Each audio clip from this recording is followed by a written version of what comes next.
হ্যাঁ, আমার যেমন এই অপারেশন জ্যাকপট এটাই আমরা প্ল্যান করছি যে আমরা সারা ওয়ার্ল্ড ওয়াইড রিলিজ দেব এবং রিলিজের সাথে সাথে আমরা শো করার একটা প্ল্যান রেখেছি। যেহেতু আমি শোবিজের লোক, যে আমরা ইভেন্টও হয়ে গেল একটা কমার্শিয়াল ইভেন্ট, মুভিটা রিলিজ হলো। তো আমাদের চলচ্চিত্র এবং মিউজিক দুইটারই প্রচুর চাহিদা আছে। তখনও ছিল, মানে শুরু করেছি ৩ যুগ আগে, তখন থেকে এখনো পর্যন্ত এইটা রয়ে গেছে, চাহিদাটা আছে। এবং যারা প্রবাসী আছেন তারা আসলেই তো আমাদের থেকে দূরে থাকেন।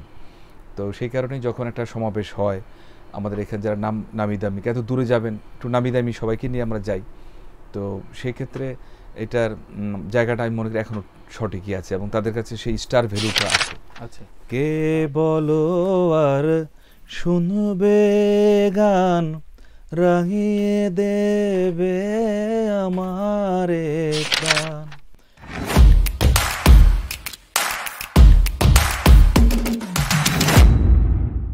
ধরেন আমাদের দেশে থাকে না যে বিভিন্ন বাইরের দেশে তো আপনারা আর্টিস্ট এক্সপোর্ট করেন বেসিক্যালি বড় জায়গায়, সেই জায়গায় স্টার ইমেজ, স্টারডম তৈরি করছে কেমন বাংলাদেশে, বাইরের দেশে বা প্রবাসীদের কাছে খুব চাহিদা আছে এরকম? আমাদের এই প্রবাসীদেরকে নিয়েই তো আমাদের এই বাংলাদেশি যারা স্টার, তাদের নিয়ে যাই আমরা, ইভেন্টগুলো করি। তো সেই ক্ষেত্রে আমাদের চলচ্চিত্র এবং মিউজিক দুইটারই প্রচুর চাহিদা আছে। তখনও ছিল, মানে শুরু করেছি ৩ যুগ আগে, তখন থেকে এখনো পর্যন্ত এইটা রয়ে গেছে, চাহিদাটা আছে। এবং যারা প্রবাসী আছেন তারা আসলেই তো আমাদের থেকে অনেক দূরে থাকেন। তো সেই কারণেই যখন একটা সমাবেশ হয় আমাদের এখানে, যারা নামি দামি, এত দূরে যাবেন, একটু নামি দামি সবাইকে নিয়ে আমরা যাই। তো সেই ক্ষেত্রে এটার জায়গাটা আমি মনে করি এখনো সঠিকই আছে এবং তাদের কাছে সেই স্টার ভ্যালুটা আছে। আচ্ছা, আপনার যেহেতু সেই যোগাযোগটা এবং প্রবাসীদের সাথে এন্ডোর্স করা, টিকিটিং, সেগুলো ব্যাপারটা রয়েছে, এবার ফিল্ম নিয়ে নিশ্চয়ই মুভ করবেন। সো নিশ্চয়ই সারা বিশ্বের অনেকগুলো দেশে এই অপারেশন জ্যাকপটটা নিয়ে আপনার একটা প্ল্যান রয়েছে। হ্যাঁ, আমার যেমন এই অপারেশন জ্যাকপট এটাই আমরা প্ল্যান করছি যে আমরা সারা ওয়ার্ল্ড ওয়াইড রিলিজ দেব এবং রিলিজের সাথে সাথে আমরা শো করার একটা প্ল্যান রেখেছি। যেহেতু আমি শোবিজের লোক, যে আমরা ইভেন্টও হয়ে গেল একটা কমার্শিয়াল ইভেন্ট, মুভিটা রিলিজ হলো। তো এক্ষেত্রে হয়তো আমাদের স্টাররা বাড়তি একটা সুযোগ পাচ্ছে পারফর্ম করার, কিছু ইনকাম করার। তো এবং দর্শকরা দেখলো একসাথে এতগুলো হিরো, একটা মুভির প্রচারণা। তো সব মিলে কোনো প্ল্যান আছে আমার, মানে উইথ শো, যে দেশে যাবে। বাহ, চমৎকার। আমরা আসলে সেগমেন্টটা শেষ করি আমাকে দুটো প্রশ্ন দিয়ে। স্বপন ভাই, আপনি, আমার নাম তানভীর তারেক, আপনি হোস্ট, দুটো প্রশ্ন রাখতে পারেন, এনিথিং আপনার যা মনে আসছে এখন দর্শকদের উদ্দেশ্যে। দর্শকদের, আমাকে আমি আপনার অতিথি, আপনি ও আচ্ছা সঞ্চালক। আচ্ছা আচ্ছা। তোমার তো প্রচুর গেস্ট আসে, জি, তোমার ভালো লাগা গেস্ট দুজনের নাম বলো। আপনি যেমন নায়িকা নায়কদের স্কিপ করছেন, তবে এটুকু বলতে পারি আমার ভালো লাগে না এমন গেস্ট আমাকে টাকা দিয়েও পাঠানো সম্ভব না। সো আমি যাকে ভালোবাসি, যাকে রেসপেক্ট করি, তাকেই অতিথি হিসেবে। উত্তরটা অনেক ভালো হয়েছে এবং তুমি তো ড্যামি স্মার্ট, নিঃসন্দেহে তানভীর তারেক আমাদের এই জগতে তুমি একটা স্টার। আজকে থেকে আপনার সাথে পরিচয় বা সম্পর্কের বয়স প্রায় 2 যুগেরও বেশি সময়। সেই যত বড় বড় ইভেন্ট হোক, আমার মনে আছে যে তার আগের রাতে আপনার বাসায় একটা মিটিং হতো যে আচ্ছা কিভাবে ডিস্ট্রিবিউট হবে। এটাই যে বলতে চেয়েছি যে আমি আসলে মিডিয়াটা এবং আমার দর্শক সবাইকে রিলেট করতে পেরেছি, যে আমার মানে পারিবারিক জীবনটা। এবং তোমার ভাবি নিঃসন্দেহে তোমাদের সকলের প্রিয় ভাবি। আমি ওকে মাঝে মধ্যে বলি, ও যখন বলে বেশি নিউজ যখন করো, তুমি তো সুপারহিট হয়ে গেলা, আমি কই, তখন বলে যে আমাকে যত লোক চেনে তত লোকই তোমাকে ভাবি বলে এবং সম্মানের সাথে বলে। একদম, মানে মিডিয়াতে তো তোমরা জানো যে মিডিয়াতে আল্লাহর রহমত, যে টুকটা কিছু ইয়ে থাকে মানুষের জানার বা অজানার সত্ত্বে ভুল ভ্রান্তি থাকতেই পারে, ভুল করে অনেকে। তো এটা অত উচিত না, কারণ যেহেতু আমাদেরকে পছন্দ করে কোটি কোটি লোক, আমরা যদি একটু ভালো থাকি তাহলে হয়তো ওই ভালোবাসাটা 100 থাকবে। তো সেই দিক থেকে আমরা চেষ্টা করেছি আমার পরিবারটা নিয়ে, এবং তোমার ভাবি সেই দিক থেকে তো নাম্বার 1। এবং সেই কারণে ওকে বলি যে তোমার আমার যারা মিডিয়ার ভাই তারা কিন্তু তোমাকে ভাবি মানে সম্মানের সাথে ভাবি, তোমার দুঃখ করার কিছু নেই। আর আরেকটি প্রশ্ন হচ্ছে যে তোমার তো অনেক দিন ধরে কাজ করছো, কাজ করে তোমার ভালো লাগার একটা কথা বলতে পারো, যে তুমি এই কাজের মধ্যে বা আমাদের যাদেরকে ডাকছো দেখে ভালো কিছু পেয়েছো বা তোমার ভালো লাগার একটা কিছু বলতে পারো। অবশ্যই স্বপন ভাই, আপনি যে ফিলোসফিটা বিশ্বাস করেন এগুলো দেখেই হয়তো শেখা। আমি তো মফস্বল থেকে এসেছি। ভালো লাগা আসলে সম্পর্কটা আমার কাছে অনেক বড় মূল্যবান। যে আপনার সাথে এই যে আমার 27 বছরের সম্পর্ক, আমার ইন্ডাস্ট্রিতে সাংবাদিকতা বা 27 বছর হলো, এই 27 বছর সম্পর্কে আপনার সাথে সম্পর্কের যে মূল্যটা, যেমন ডিসিতে আপনার সাথে দেখা হয়েছে, মনে করেন আমি আমার ভাইকে পাইছি, তাই না? তো এই সম্পর্কের এতজনের সাথে সম্পর্কটাই আমি মনে করি যে আমি অনেক ধনী। মানে আমার ব্যাংকের যদি 2 টাকাও না থাকে, আমার কিন্তু কোনো আক্ষেপ হয় না যে আমার ঢাকা শহরে এত মানুষ আমাকে ভালোবাসে। এইটার একটা বড় বড় প্রিসিয়াস একটা ব্যাপার। এই জায়গাতে আমরা দুই ভাই একই পথের প্রতীক। সম্পর্ক, রাইট, সম্মান, ভালো লাগা, ভালোবাসা একদম থাকবে, একদম, এবং কাউকে কটাক্ষ না করা, একদম কারো পেছনে না লাগা, কাজ করে যাব, কাজের সফলতাই আমাদেরকে সম্মাননা দিবে। রাইট। স্বপন ভাই, আপনার জীবনে ইভেন্ট নিয়ে সবচেয়ে মধুর একটা মানে স্মৃতির কথা বলতে হবে, সেটা শেষ করবো, এবং শেষ করব ভাবিকে উদ্দেশ্য করে একটা রোমান্টিক গান গাবেন।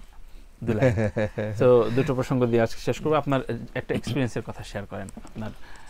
আমার ইভেন্টের মধ্যে সবচেয়ে বেশি ভালো লেগেছে যে ইভেন্টটি, সেটি হচ্ছে যে আমরা যে ওয়ার্ল্ড মিউজিক ফেস্টিভ্যাল করলাম, যেখানে সারা বিশ্বের সব ফরেনারদেরকে আনলাম, বাঙালিরাও ছিল, বাঙালি শিল্পীরা সবাই ছিলেন, সবাইকে বাংলায় গান করেছে। তো যখন ওরা আমার মাননীয় প্রধানমন্ত্রীর সামনে বলতেছিল ফরেনাররা যে কার্নিভাল হয়, ধরো ইউকেতে একই জায়গাতে 3-4 দিকে স্টেজ হয়, অর্থাৎ পশ্চিম দিকে একটা মুখ করে এরকম অনেক কার্নিভাল হয়।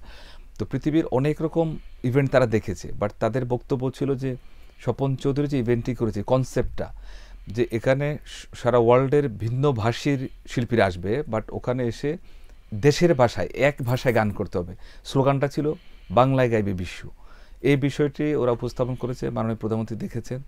সেদিন মনে হয়েছে যে আমার একটা সফলতা, যে আসলে অর্জনটা জাতীয় পর্যায়ে এবং ইন্টারন্যাশনালি সেই স্টাররা বলছেন যে আমাকে সেলিউট করার কথা বলছেন, যে এই আইডিয়াটা যে একটা দেশে এত শিল্পী এসে তাদেরকে বাংলায় গান করতে হয়েছে। এবং পাকিস্তানি শিল্পী হাসান জাহাঙ্গীর, হাওয়া হাওয়া, আমাদের তো একটা কন্ট্রাডিকশন আছে, পাকিস্তানের আমাদের শত্রু ছিল, তো সেও কিন্তু বাংলায় গান করেছে, সব সখীরে পার করিতে নেবো আনায় আনায়।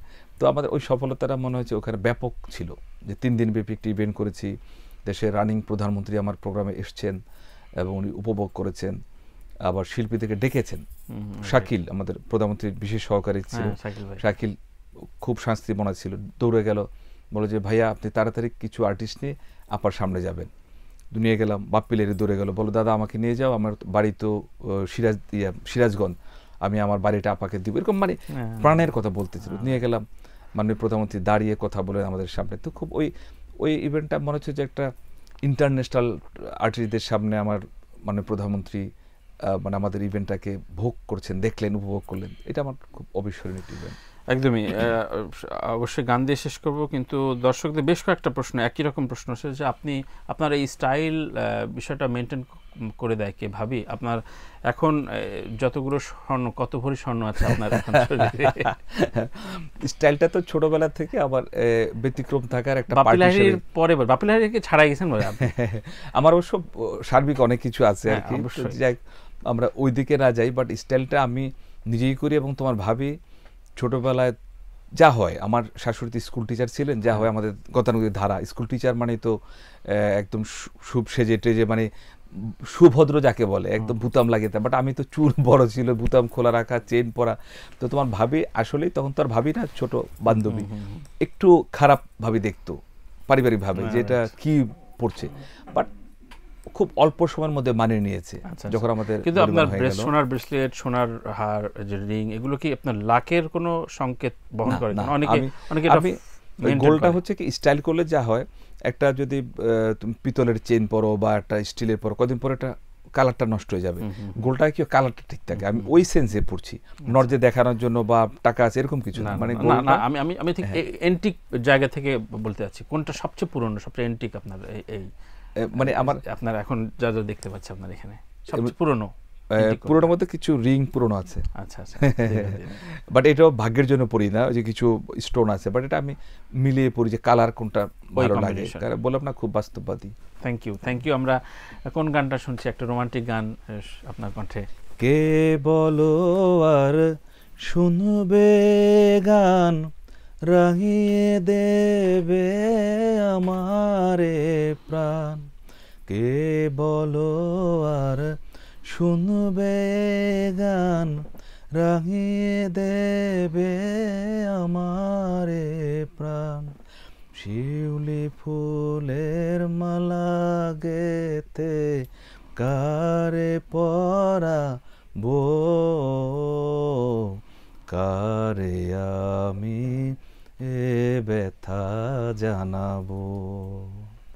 মরমিয়া তুমি চলে গেলে, দরদে আমার কোথা পাবো, কারে আমি এ ব্যথা জানাবো।